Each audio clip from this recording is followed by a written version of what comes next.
Hello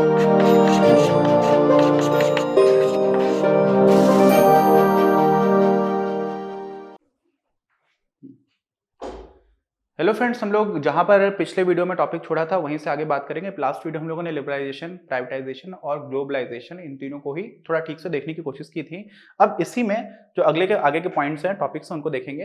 तो हाथ तक क्या क्या है, सॉरी समझिए। व्यावसायिक पर्यावरण हमारे चैप्टर का नाम है, बिजनेस एनवायरनमेंट। इसी में हम लोग बात कर चुके थे एलपीजी की। अब 1991 में क्या हुआ था, कुछ ऐसे कदम उठाए गए थे। क्यों? क्योंकि क्राइसिस आ गई थी, संकट आ गया था, देश के ऊपर आर्थिक संकट आ गया था। और उस आर्थिक संकट में हमें बहुत सारे पैसों की आवश्यकता थी, रुपए की आवश्यकता थी, करेंसी की आवश्यकता थी, जिससे कि हम लोग अपना इंपोर्ट कंटिन्यू कर पाए, देश में कच्चे तेल की कमी ना हो जाए, सामान इधर से उधर पहुंचता रहे, जो बहुत ही ज्यादा आवश्यक चीजें उनको हम खरीद पाए। तो इसके लिए हमें उधार लेना पड़ा। तो साथ ही में कुछ बहुत इंपॉर्टेंट कदम उठाए गए। हम लोगों ने बहुत सारे कदमों की जो बात की है, लिबरलाइजेशन, प्राइवेटाइजेशन, ग्लोबलाइजेशन। देखिए समझिए हुआ क्या था। कुछ कदम तो ऐसे थे जो आपको तुरंत उठाने पड़ेंगे, है ना, और कुछ ऐसे थे कि ऐसी चीज कभी आगे ना हो। तो जो उदारीकरण है वो एक दिन का काम नहीं है, वैश्वीकरण कोई एक दिन का काम नहीं है, निजीकरण कोई एक दिन का काम नहीं है। ये आगे आने वाले बहुत सारे समय तक, सोचिए 1991 में बात हुई थी, लगभग 30 साल होने जा रहा है। तो 30 साल के बाद भी हमें अभी भी प्राइवेटाइजेशन का स्कोप भी दिखता है, अभी भी डिसइन्वेस्टमेंट चल रहा है। हर साल सरकार बजट में डिसइन्वेस्टमेंट का टारगेट सेट कर रही है। इसी तरह से निजीकरण को छोड़ने के बाद से उदारीकरण भी अभी भी कई सेक्टर में चल रहा है कि यहाँ पर भी सरकार कुछ कुछ चीजों पर ज्यादा रेगुलेशन कर रखा है। ऐसे ही ग्लोबलाइजेशन की तरफ भी हम लोग बढ़ रहे हैं। तो ये 30 साल के बाद तक भी बढ़ रहे हैं, अचीव नहीं हुआ पूरी तरह से, उसके फायदे देख रहे हैं, लेकिन साथ में कुछ चीजें ऐसी थी जो आपको तुरंत ही देखनी पड़ रही थी। ठीक है, इमीडिएटली देखना है आपको, है ना। तो वो इमीडिएटली देखने वाले में हम लोगों ने कई चीजें देखी भी है, कई चीजें नहीं देखी हैं। यहाँ पर ऐसा नहीं कि सारे फैक्टर सबसे इंपॉर्टेंट है, लेकिन कुछ इंटरेस्टिंग पॉइंट्स उनको मैंने अलग से इंक्लूड कर लिया है, जो कई बार हम लोगों से छूट जाते हैं। तो इसी में क्या हुआ था, पहली जो चीज आई थी वो हमारा बजट जो था ना 1990-91 में। सरकार बजट बनाती है। बजट क्या होता है? सरकार का लेखा जोखा समझ लो एक तरह से, कितना पैसा आएगा, कितना पैसा खर्च किया जाएगा। तो जितना पैसा आएगा, अब उस आने वाले से सरकार हमेशा ही ज्यादा पैसा खर्च करती है, क्योंकि भारत जैसे देश में क्या होता है, बहुत सारी सोशल सर्विसेज भी कर चलानी पड़ती है लोगों को। विधवा पेंशन है, वृद्धा पेंशन है, प्राथमिक शिक्षा आपको फ्री रखना है, लोगों को सैलरी देनी है, बहुत सारी चीजें ऐसी हैं जो सरकार सामाजिक उद्देश्यों की पूर्ति के लिए करती है। ठीक, आर्थिक उद्देश्य वहां पर पीछे हो जाते हैं।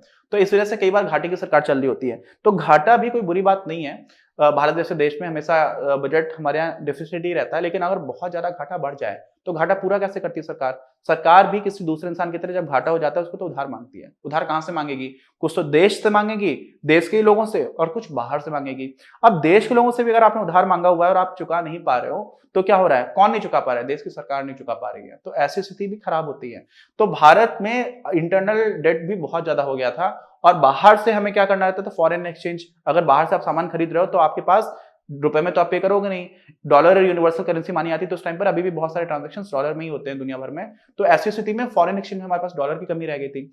बहुत सारे इंडिया में 1980 के दशक में एक चीज और भी थी, बहुत सारी लग्जरियस आइटम्स हुआ करते थे। उस टाइम पर कलर टीवी बहुत बड़ी बात मानी जाती थी। तो कलर टीवी है, स्कूटर्स हैं, कार्स हैं, जो पैसे वाले लोग ही खरीद सकते थे। उन सारी चीजों में हम लोगों ने इंपोर्ट को थोड़ा सा ढील दे दी थी। 1991 से थोड़ा पहले भी देती थी। तो लोग बाहर से अच्छी चीजों खरीदने लगे। कौन लोग? जो भारत में पैसे वाले लोग थे। अब बाहर से कुछ सामान आएगा तो भारत का जो फॉरेन रिजर्व है, क्योंकि भारत के सिटीजन खरीद रहे हैं, वो कम होना स्टार्ट हो जाएगा। तो उसका भी बहुत बड़ा फर्क पड़ा था। तो बहुत सारी चीजें ऐसी थी जो हमारे लिए खतरनाक थी। ऐसे में सरकार पैसे भी बहुत खर्च किया करती। तो सरकार ने सोचा कि अब हम अपने खर्चों को कम करने की कोशिश करेंगे, और इसी वजह से नॉर्मली सरकार का बजट हमेशा बढ़ रहा होता है। लेकिन 1990-91 के बाद जब अगला बजट आया था 1991-92 में, तो क्या हुआ था? 7700 करोड़ रुपए हम लोगों ने बचाने की कोशिश की थी। किसमें? राजस्व घाटे में। उसमें कटौती की गई थी। ठीक, तो ये भी एक सरकार का इमीडिएट गोल था कि चलो हम अपना खर्चा कम करने की कोशिश करते हैं, राजस्व घाटे को नीचे लाने की कोशिश करते हैं। और इसी तरह से क्या हुआ कि जुलाई 1991 में नई औद्योगिक नीति की घोषणा की गई थी, जिसके मैंने कई सारे पॉइंट्स आपको ऑलरेडी बताए हुए हैं। ठीक है, तो ये आपका लॉन्ग टर्म मेजर था। ये शॉर्ट टर्म में हम लोग इंटरनेशनल मॉनेटरी फंड जिसको बोलते हैं, अंतरराष्ट्रीय मुद्रा कोष, उसके पास भी गए थे। हमें सोना रिजर्व गिरवी रखना पड़ा था। एसबीआई को भी हम लोगों ने सोना देकर के मार्केट से पैसे उठाने की बात की थी। फिर हम लोगों ने बहुत सारे अपने सरकारी उपक्रमों में सरकार की हिस्सेदारी को कम करने की कोशिश की, जिससे सरकार अपनी हिस्सेदारी बेचे और पैसे लेकर के आ जाए, उस पैसे से बहुत सारा काम करे। तो ये सारी चीजें हुई थी, है ना। ऐसे ही क्या है, जो बड़ी कंपनियां है ना, उनको अपनी क्षमता, ये भी चेंजेस है जिसकी बात हम लोगों ने की है। इसमें क्या है कि वृद्धि करनी है, अगर आपको, जैसे मैंने आपको बताया प्राइवेटाइजेशन का एक तरह का ही हिस्सा हुआ करता था, ठीक है, आपको वृद्धि करनी है या फिर विविधता है। आप मान लीजिए साउंड बना रहे हो तो आपको बोलेगा नहीं आप इतने साइज का साउंड बना सकते हैं, इतने ग्राम का बना सकते हैं, ऐसा नहीं है, आप बड़ा छोटा बना जाओ वो भी बना लो, ठीक। तो क्या हुआ, विविधता भी अलाउ की गई। के लिए जो पूर्व अनुमति की आवश्यकता थी उसको समाप्त कर दिया गया कि अब आपको आईएएस ऑफिसर्स के पास जाकर के चक्कर लगाने की जरूरत नहीं है, आप एक व्यापारी हो, आप अपना काम करो, ठीक है। ऐसे ही क्या हुआ, प्रतिबंधित व्यापार पद्धतियां जो हुआ करती थी ना, इसका एक एक्ट हुआ करता था। ये पूरा जो एक्ट है उसका नाम मैं आपको बताता हूं, देखिए ये समझिए। ये एक आपका एक्ट हुआ करता था monopolistic and restrictive trade practice act.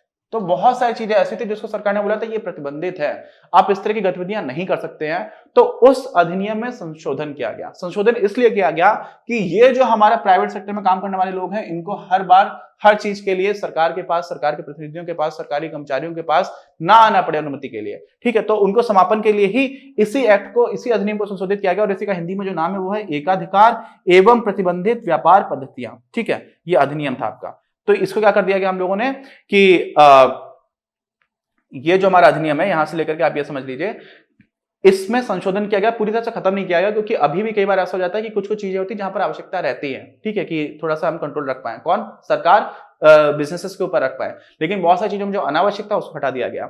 ऐसे ही क्या हुआ कि प्राथमिक उद्योगों की एक विस्तृत श्रृंखला में विदेशी समता भागीदारी की सीमा जो थी वो 40% से बढ़ाकर के 51% कर दी गई। ये तो अभी का फिगर है, आप समझ लो कि अगर आप इंडियन रुपीज में देखोगे तो ये कब की बात है, 2014 की बात है, ठीक है। फॉरेन इन्वेस्टमेंट प्रमोशन बोर्ड जो गवर्नमेंट ऑफ इंडिया, उसकी तरफ से आप देखोगे तो 25 उन्होंने प्रपोजल थे फॉरेन डायरेक्ट इन्वेस्टमेंट के, उन्होंने अप्रूव कर दिए थे। तो बाहर से विदेशियों ने भारत में फॉरेन डायरेक्ट इन्वेस्टमेंट करने की जो कोशिश की, और उसमें से अलग अलग बॉडीज भी अप्रूव करती है, लेकिन एफआईपीबी की तरफ से जो किया गया था, एफडीआई, वो कितने का कर दिया गया था, 15 से 46 करोड़ रुपए भारत में आ गए थे। 2014 की बात है। बहुत तेजी से बढ़ा है रिसेंट ईयर्स में, क्योंकि दुनिया को दिखता है ऐसा कि भारत में ग्रोथ का बहुत ज्यादा पोटेंशियल है। तो वो सारी चीजें भी हैं, लेकिन ये अभी का फिगर इससे मत देखिएगा। बात ये थी कि पहले भी हम लोगों ने उस टाइम पर 40% की सीमा हुआ करती थी, तब तो बहुत सारे सेक्टर्स ऐसे जहां पर 100% एफडीआई अलाउ कर दिया है कि 100% आप विदेशी पूंजी डायरेक्टली लेकर के आओगे, वो भी अलाउड है। हमारी वर्तमान सरकार भी बढ़ा रही है। तो ये सारी चीजें रही हैं। ऐसे में क्या हुआ, अगला जो पॉइंट है, बड़ी अंतरराष्ट्रीय जो कंपनियां हैं ना, उनके प्रस्तावों पर बातचीत के लिए निवेश के प्रस्तावों को हरी झंडी दे दी गई, ठीक है। और इसी में कभी कभी उनकी तरफ से निवेश हो रहा है या कुछ भी इस तरह की चीज हो रही है तो उसको जल्दी से जल्दी हरी झंडी दे दी जाए, क्योंकि विदेशी कंपनी तो सिर्फ भारत नहीं देखेगी, वो दूसरा देश भी देखेगी। अगर उसको लग रहा है कि यहां से ज्यादा अच्छी स्थिति किसी दूसरे देश में, तो वहां चली जाएगी। तो ऐसे में वो तेजी लाने के लिए, तेजी लाना बहुत इंपॉर्टेंट है ना, क्योंकि प्राइवेट कंपनी तो देख रही है, टाइम वहां पर मैटर करता है, जितनी जल्दी डिसीजन लोगे उतना ज्यादा पैसा बनेगा। तो इसके लिए क्या हुआ था, एक बोर्ड बनाया गया जिसको हम लोग बोलते हैं एफआईपीबी, और उसी के लिए मैंने आपको फोटो दिखा रखी थी। क्या है, foreign investment promotion board, FIPB. इसी को हिंदी में बोलते हैं हम लोग विदेशी निवेश प्रवर्तन बोर्ड। प्रवर्तन करता है, ठीक है, बढ़ाने की कोशिश करता है। अच्छा, फिर क्या हुआ, इसी में 1 से 3 जुलाई, मैंने बताया था कि 3 दिन के बीच में ही 18 से 19% का क्या कर दिया गया था, अवमूल्यन। इसी को हम लोग इंग्लिश में बोल देते हैं डेप्रिसिएशन, ठीक है। भारत की जो करेंसी थी वो, उसका मान कम कर दिया गया। क्यों किया ऐसा, क्योंकि पहले हमने आर्टिफिशियली स्ट्रांग बना रखा था, और ऐसा करना हमारे ऊपर एक तरह से अंतर्राष्ट्रीय मुद्रा कोष की तरफ से प्रेशर भी था, क्योंकि उनके साथ हम डील कर रहे थे। हम लोगों ने अक्टूबर में उनके साथ फाइनल किया था, फिर हमें अगले 20 महीने तक उन लोगों से पैसे मिलते रहते। तो इस तरह की चीजें हुई थी, है ना। और अक्टूबर 1991 में, ये अगला ही पॉइंट आ गया इसमें, विदेशों में रखे कोषों के प्रत्यावर्तन। अब ये बहुत ध्यान से समझिएगा, कई बार ऐसी चीजें होती है, सरकार कई लोगों को लगता है कि बहुत ज्यादा पावरफुल है भी, लेकिन लोग बहुत जुगाड़ू भी होते हैं, और लोगों के द्वारा किए जाने वाली हरकतों को कंट्रोल में लाने के लिए सरकार कई बार उनके पीछे चल रही होती है, लोग आगे निकल जाते हैं। तो क्या हुआ कि कई बार ऐसा हुआ कि विदेशों में अलग अलग तरह से लोगों ने पैसे रखे हुए थे, आज भी रखते हैं, डिमोनेटाइजेशन भी किया गया, तो उसकी बात भी हम लोग करेंगे। ऐसे में क्या हुआ था कि इन कोषों में प्रत्यावर्तन, यानी रिपैट्रिएशन का मतलब होता है कि बाहर का पैसा है वो वापस इंडिया में आ जाए। तो इसके लिए एक बॉन्ड इशू किया गया था, क्या, भारतीय विकास बॉन्ड।